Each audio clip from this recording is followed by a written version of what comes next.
Welcome to Cheese in Depth. I'm Michael Landis, and today we're talking with Schuman Cheese. Today's webinar is sponsored by the Dairy Farmers of Wisconsin.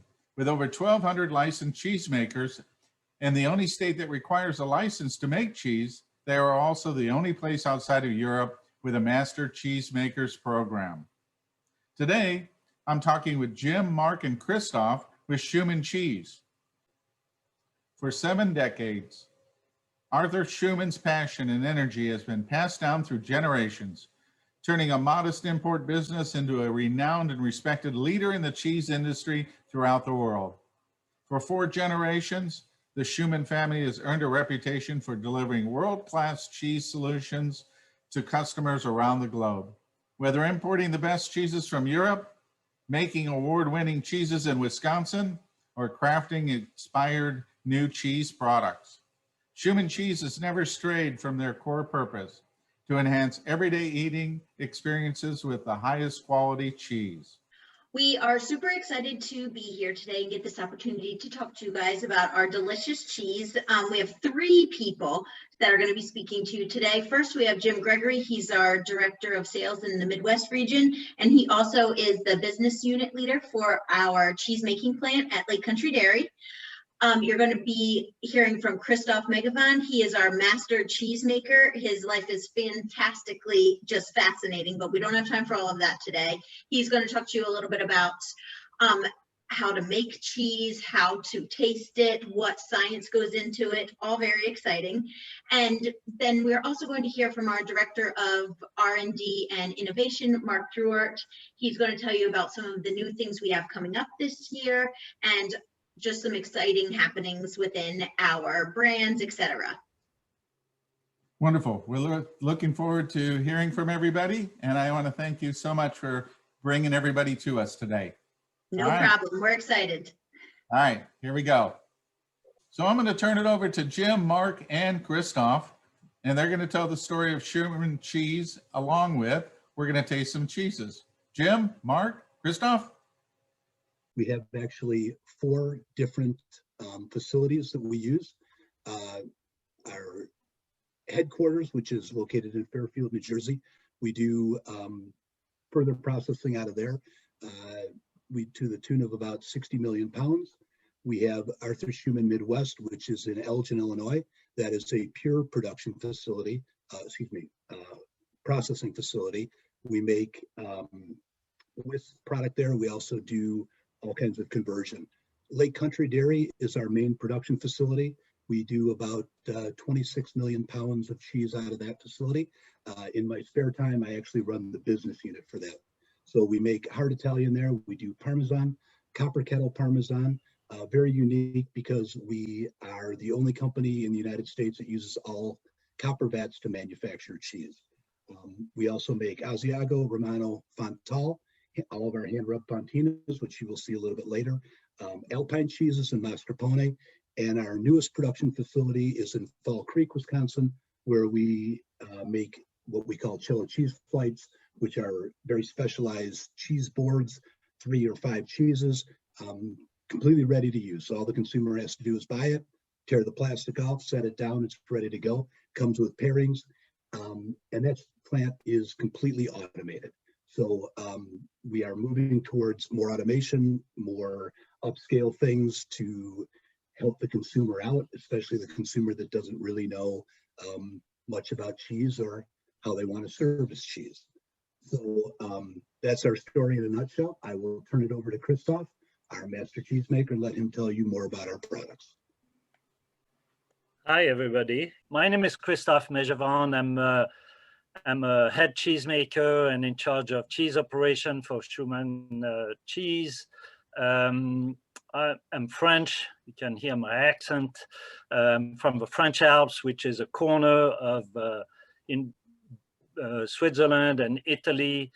My background in cheese came from schooling in France, National Dairy School, and then worked in small operation in a chalet style in the mountain, which typically we go for 100 days and make raw cheese in the mountain. And then I also was for a long time a village cheesemaker, which typically over there farmers pull together and basically put their milk together, and the cheesemaker make either Gruyere or a specialty like Reblochon, Tom, or Beaufort. So a lot of background in traditional cheesemaking.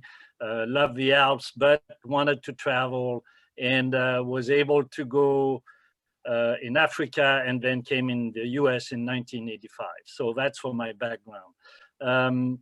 I wanted to go back and want everybody, before we talk about milk and LCD in particular, wanted to put a little bit of a history of cheese making and where we're coming from and how long this industry has been there for. And basically, if everybody can hop in their own shuttle and go back 10,000 years, that's where we're going to start. So basically, 8,000 before Christ, you can see, Northern Europe was under Ice Age. Humanity came from Africa, and then basically Middle East was where things started to happen. So 8,000 years ago, people were still nomads, basically lived in caves or rocks and things like that, but started to domesticate really goat and sheep.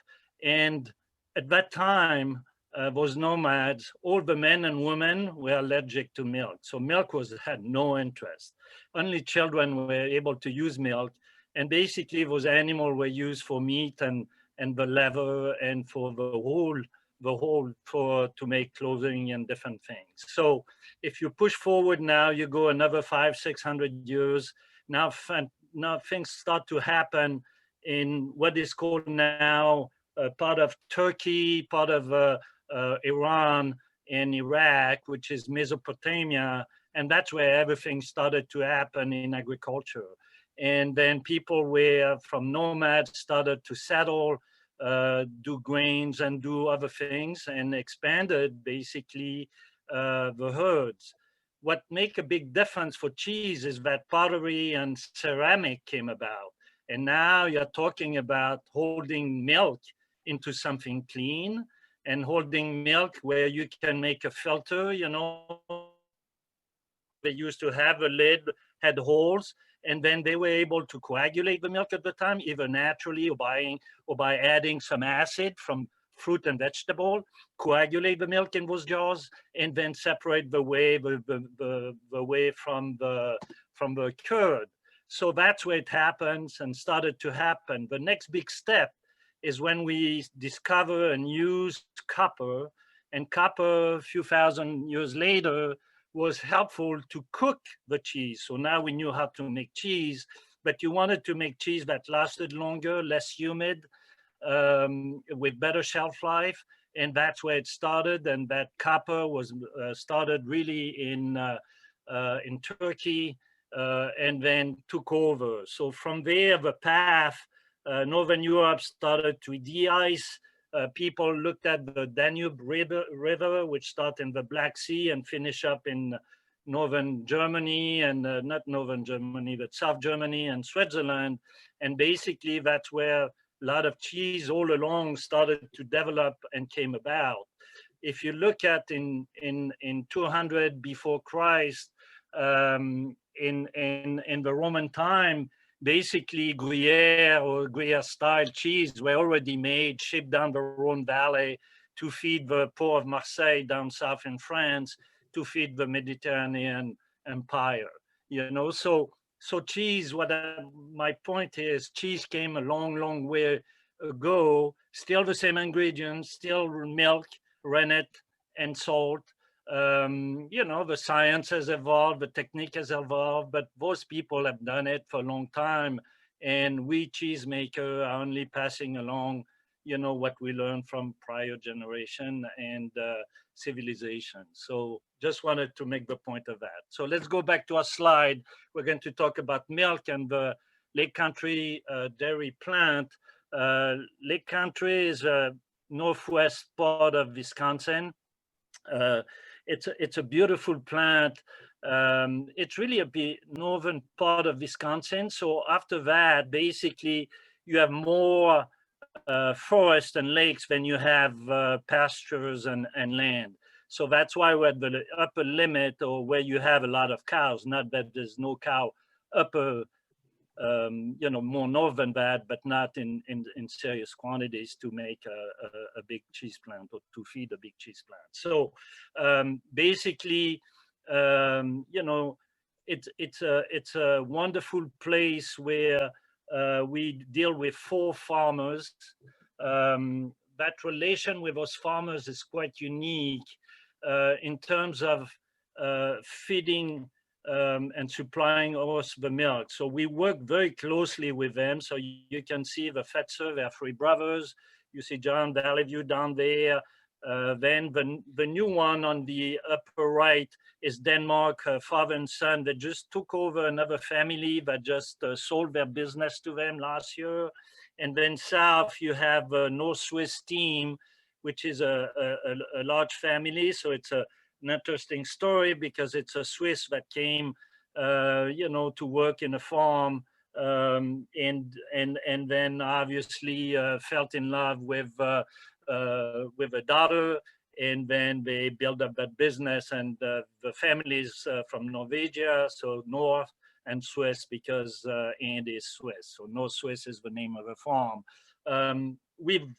We work very, very closely with them, not just because we want to make sure that they make a good living. We want to make sure that they feed and provide the best milk to us. You cannot make an incredible cheese like we have with many, many, many medals without getting the best milk possible. So for that, we get really, really, really involved with them in terms of a feed, in terms of animal welfare, in terms of what can we do to improve what I call the ecosystem. When we talk about milk, obviously we look at the components, but here I'm talking and focusing on the bacteria.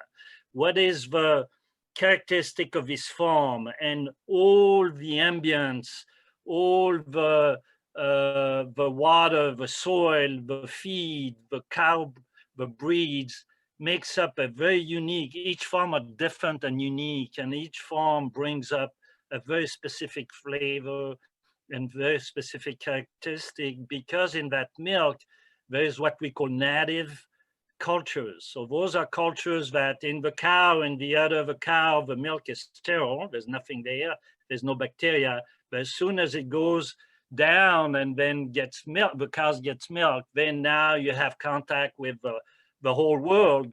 In their case, the world is the farm and the barn. And now you capture the air, the farmers, you capture everything that makes up that farm and brings up into a unique set of bacteria that we call native bacteria.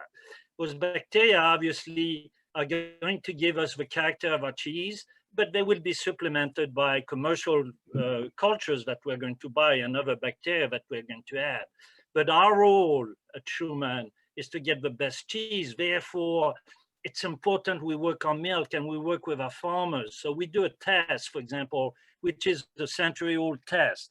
It's called lactofermentation. So you just pick up milk, raw milk, you put it into a bain-marie, which is hot water at 90, 96 degree Fahrenheit. You leave it for 24 hours, and then you look at those tubes. And then 4 things can happen. One, it's liquid, which is not good, very low level of bacteria, and doesn't going to help us much to make good cheese. One is fully set, you have a natural coagulation, which is beautiful, and that's what you want. It's the best cheese, best milk to make cheese. One could be gassy and not really good, which means that the farm is not doing a good job and the ecosystem is not the best to make cheese.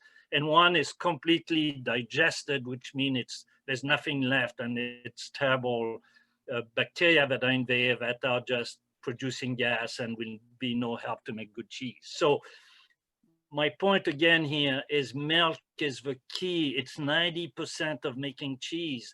The other 2% are salt, culture, and a little bit of rennet. So if you don't have the best cheese, you're not going the best milk, you're not going to get the best cheese. We put extreme effort in our relation with our farmers and the work we do with them to enhance that and enhance the native cultures that exist in their farms. So now I talked about bacteria. You can see milk is obviously 87% water, which is, a lot, and then 13% solids.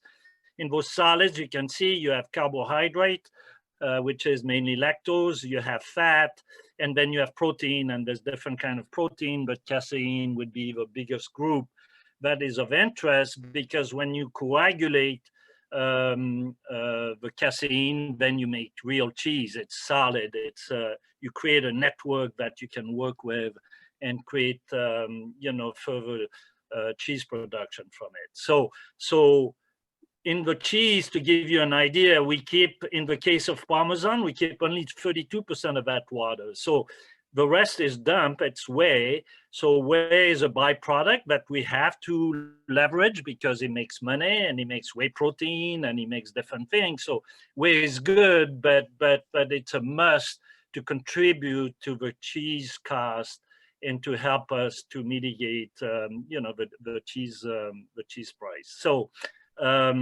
milk is important. We talk, I think, about terroir. So terroir is the uniqueness, yes, the importance of terroir. So terroir is not something that comes only in Europe. I mean, here you see the cows from my region, which is a beautiful cow in the Alps, but terroir is not something from Italy, Germany, Switzerland, or France. Terroir is everywhere. And that's what I'm saying. If you know how to leverage your native cultures that exist everywhere and be in tune with what nature is giving you, which is again the system that exists, which is water, soil, people, then you get an incredible blend, and that's what makes this cheese at Lake Country Dairy unique. So I want to take briefly, I know I spent a lot of time on the milk because it's so important, but those steps that we see are the one I explained that were happening long time ago. So first we receive milk. So typically in our case, it's between the farm and us, it's about 6 hours. Now it doesn't mean we make cheese 6 hours later. It's transferred into a silo. Because we don't want any pathogen or any issues, we do pasteurize our milk. We standardize our milk. That means that each cheese has its own fat to solid ratio and protein, of course. So we standardize, meaning that typically a cow gives you a 3.7% fat. If you want to make Parmesan, for example, you want 2.7% fat in your milk, so you have to remove part of it.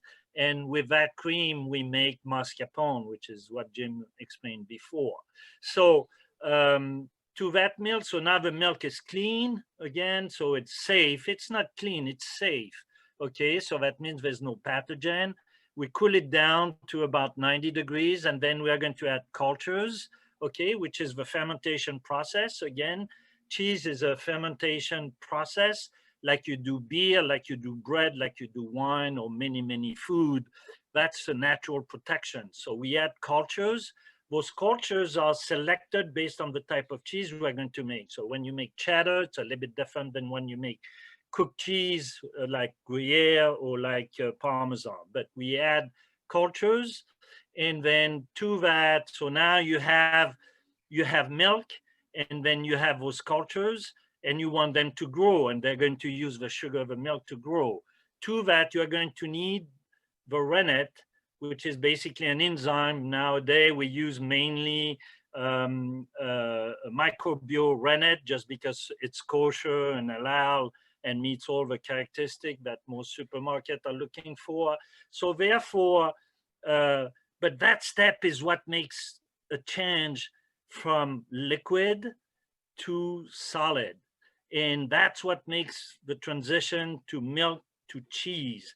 So the rennet is that enzyme that coagulates those proteins that I was talking about, the casein, and making a gel. So if you look and picture on the top there, it's liquid, they're adding the rennet. The rennet needs to be diluted so it doesn't burn and it's well spread into the big vat. Then the second picture on your left is the guy testing the curd. How does it break? Which tells us when to cut that curd, because it's getting thicker and thicker and you want to cut that at the right time. The last picture on the bottom, okay, these are traditional open vats, and you can see these are copper vats. That's why they're shiny. And you can see the guy is cutting with those wires, is going to make cubes and then make curds.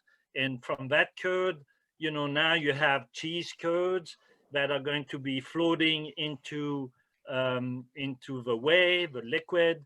Then we, in the case of Parmesan, we warm that up, we cook that up to dry, so they're going to shrink and then dry up because we want to make a dry cheese. Then we separate that, we remove that, put them in mold, we brine those, obviously. Salt is a key part of making cheese. Salt is a natural protection, a natural preservative, and enhance flavor. So too much salt is ugly.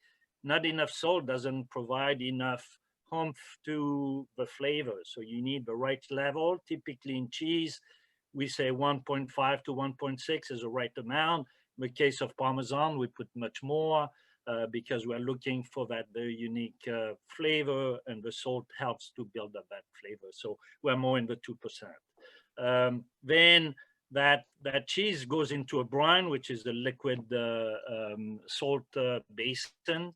And in our case, they stay 7 to 10 days. So it's a very long time because we're looking, the cheese is dry and it doesn't migrate easily. So we do that. Then we put the curd, you know, then we put the curd on the press, and then we move that, and then we age that. We put them in aging cells, curing rooms, where the cheese start to change, where things start to mix up. We further break down those protein into amino acid that further down are going to release some nice flavor and some nice body. So you change the body and you create flavor by breaking down the protein, the fat, and then by then the sugar, in the case of Parmesan, is all gone. Innovation. Innovation. So as we know, Marc is leading our group in innovation, and we'll tell you more about what we do and other things that we're doing and looking at. Hi everyone, Marc Druart here. Hope everyone is doing well. So as Christophe mentioned it, you know, like, I mean, cheese is into our DNA. This is what we do. We, you know, like, we are cheesemakers. This is where our passions is. And having said that, we constantly have to innovate and bring you into a new journey. So this is constantly what we're trying. You've seen the slide with our cheese board offering. And so those are seasonal cheese board that you will see throughout the seasons. Our goal, our objective is to make you an explorer. This is to bring you to a new journey. It's really hard right now to travel. So we want to, you know, like, have you have the experience, the traveling experience, by just, you know, like, eating our cheese. So on our cheese board, you're going to see many different type of varieties of cheese that are going to go from semi-soft to hard cheese, to aged cheese, to spice cheese. What we want you to do when you go through that journey is to take a moment and enjoy your bite. I mean, it's not a commodity. You heard Christophe. We have to work really hard with farmers. Our cheesemakers have to work really hard to produce the best quality and consistent cheese throughout the year. When you eat this cheese board, take a moment, pause, enjoy the moment. This is what we have to do, you know, like, close your eye, imagine the journey. When you eat a manchego, imagine your trip to Spain, you know, like, when you eat our flavor rubbed, you know, like Fontina, think of the Wisconsin landscape that you see. So having said that, we constantly have to innovate with new flavoring. And if we go on the next slide, you're going to see our latest seasonal flavor for our Fontal, the pumpkin spice Fontal, which Jim will talk a little bit more towards the end of it. So this is to bring you into the spirit of falls and holidays. And you have our blueberry lemon Fontal that is here to bring you the spirit of, like more on the spring notes with the fresh lemony flavor, blueberry fruity flavor combination with that sweetness into it. We also do a lot of innovation into cheese snacks. And so into that, we have different combinations of product that we're playing with. So here our goal is for you to experience the cheese with different nuts like pecans, almonds, pistachio. And so what we want to do is bring a very nice pairing and balance, not only in flavor, like you can see it sometimes with flavored cheese, but also in texture, getting a different bite experience. So my personal suggestion, I love those cheese snacks. My personal suggestion, what I always like to do is try the cheese first. That's always my plain reference. I want to enjoy the kettle palm that is, like into the snack. I want to enjoy the pecan nuts that are into it. And, so I eat the cheese first, I eat the nuts, and after that I combine them all together into one bite. And it makes, it truly makes my journey. It helps to complement each other.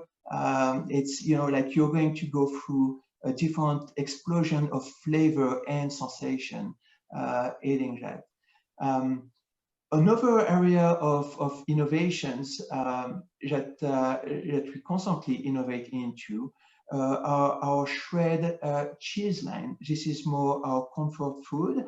Those are fantastic blends of cheese. It's hard to have many different cheese into an household refrigerator. So that's a perfect little pouch with a mix of blend of cheese. And you have to remember why we call them comfort food, right? You have to remember that this is, this is grated cheese. Cheese is full of tryptophan. This is an amino acid, and the tryptophan synthesize serotonin, which is, something that will give you the sensation of comfort. So this is the same thing. We have different flavor blends. We have our Alpine ski blend, our mac and cheese, and so many others that are here for, for different experience. Having said that, innovation doesn't stop to cheese, and we constantly are looking to innovation. This is one of our core value at Schuman Cheese, is to be one of the leader into, innovation. And so we're proudly launch our new plant-based product. And so what we do into this plant-based product is use all our know-how, our cheese making know-how, and transfer all that huge source of knowledge into our vegan cheese line. So this is also one of the areas that we're exciting to launch and introduce to you guys. Having said that, now I'm going to go back to Christophe. I'm sure you guys haven't had enough French accent yet. So we need to go for a little bit more French accent. Back to you, Christophe. All right, thank you. Yeah, so this part is about, we are going to try some cheese. So we wanted to give you the basic descriptors and how things work. So basically in our mouth, we have many receptors, and basically when we use those, we can feel sweet, acid, bitter, salt, and umami. Fat is something we can feel, but umami is the new flavor. Umami came, in the 50s from a Japanese researcher that said that certain flavor go into that category. So umami, if you can see there, soy sauce would be some kind of idea of what umami is all about. So you can see we have that on our tongue, and depending how you push that bite, you want to you are going to feel more sweet or acid, bitter, and salty. So we can go to the next slide. So basically, what we do is we always look at the sample first. We don't touch it. We look at it, and we judge the color or feel the color. So depending, is it even? Is it really bright? There's different color in the cheddar industry. And then when you age cheese, you can see sometimes around the rind, you see a different color. So color is very important, and obviously present the cheese.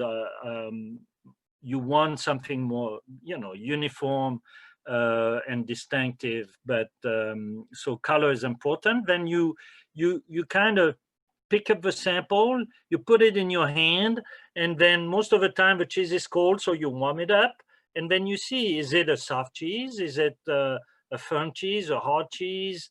What do you feel with it? And it gives you some kind of idea of what you are going to get. Then the next thing is you put it in your mouth, and then you taste. And like I said, if you use those receptors, you're going to move it around and live it a little bit of time. Don't just, get it in your mouth and then swallow. Keep it, move it around, play with your nose and what goes out and out and the back and the front. And you're going to see it's interesting because you do find for the same piece of cheese that you're going to find different flavor coming out.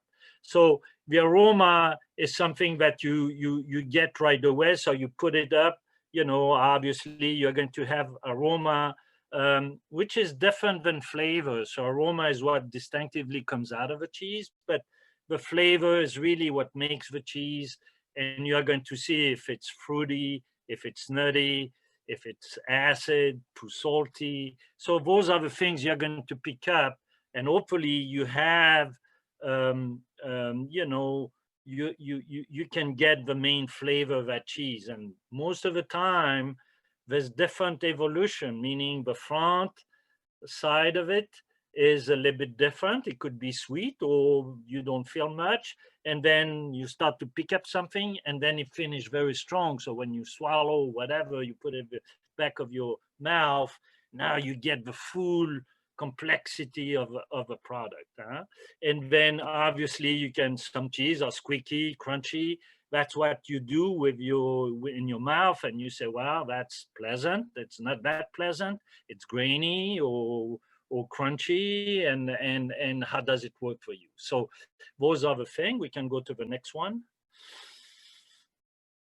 So when I'm lucky to be part sometimes of a judging and be part of contests. A lot of our people in our company are doing the same. So it's always an honor to represent our company through a World Cheese Contest or US Cheese Contest or regional cheese contest. I mean, it's all good. It's just that we show our expertise. We judge things that are not our cheese, and then we help the industry to put the best out there. And there's incredible cheese made in the US you know, that are farmstead, artisanal, and more, and those are at the level of anything else in the world.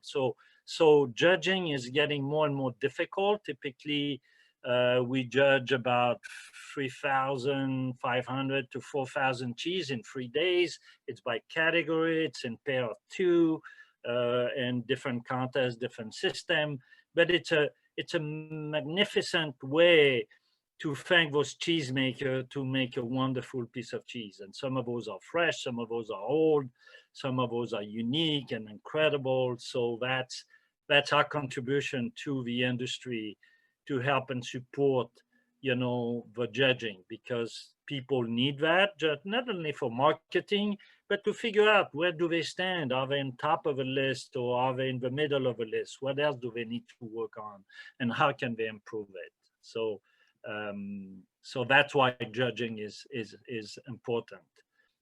Grading. So grading is quite unique to Wisconsin in many ways, which is incredible because they have high standard, and everything has to match those standards, and they're going to be paid based on those standards. So it's a full-time job. We have a Schuman team, graders that are full-time graders. That's all they do.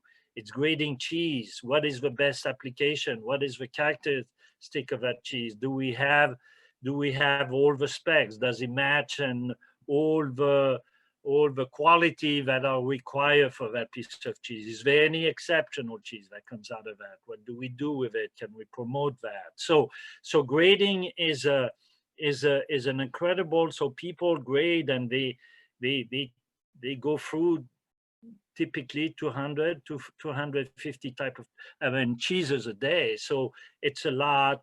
They don't swallow. They don't the cheese. They put it back. But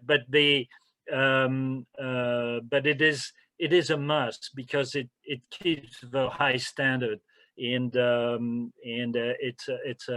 it's an important function, not only to keep up the standard of the industry, but also to figure out the best use of that cheese in commerce. So being food service, being retail, being anything else we want to do with it. So that's it, I think, for me. I know. So yeah, so those are good examples. We wanted to show you what you can see sometimes. So open cheese on the left. It's fine. There's certain cheese you can have open thing. There's certain Asiago, there's certain Avardi, and so on. Open cheese is it's part of the cheese spec, so that's fine. It could be a default if you want to have a blind cheese. You don't want open cheese in cheddar and things like that, for example. Slits is a default. You can see that means that the structure of the cheese has been weak. And basically you can see cracks, and those cracks can be small, which is not good, but it's even worse when they're big, as the one on the picture. Blind is something that you want. Parmesan is a good example of what blind should be, meaning that it's something you're going to, you want the face to be totally without a hole. There's few holes on this one, but mainly the main body of a cheese, the main face of a cheese is totally blind. Watering off, it's a problem. You can see that on fresh cheese, Mexican cheeses. You can see that on blue cheese. You can see weeping, for example. This is due to not too good of a control of your manufacturing. In case of a blue, it's more natural and comes with aging. Those proteins are breaking down and don't sponge up as much they should. So that's roughly in most cases it's a problem. In some cheeses it could be acceptable. The last one you see on the bottom right, it's the crystals. So that's a piece of Italian Parmesan, Parmigiano Reggiano. So those crystals are welcome. These are what we call tyrosine. Tyrosine is an amino acid. They have no way to get, so they get break down, but then they're trapped into the cheese, and they create those crystals that are whitish, and you can feel it under your tongue. It's a very, very good sign of the age of a cheese and the quality of a cheese. So it's not a default in this case. If you have that in cheddar, which is not tyrosine but lactate, then that is a problem, and you don't want that. So you can see crystal could be good in some cheeses, and it could be bad in others. Like anything, you can have an open cheese and a closed cheese, depending what family of cheese you're talking about. I think that's it for me.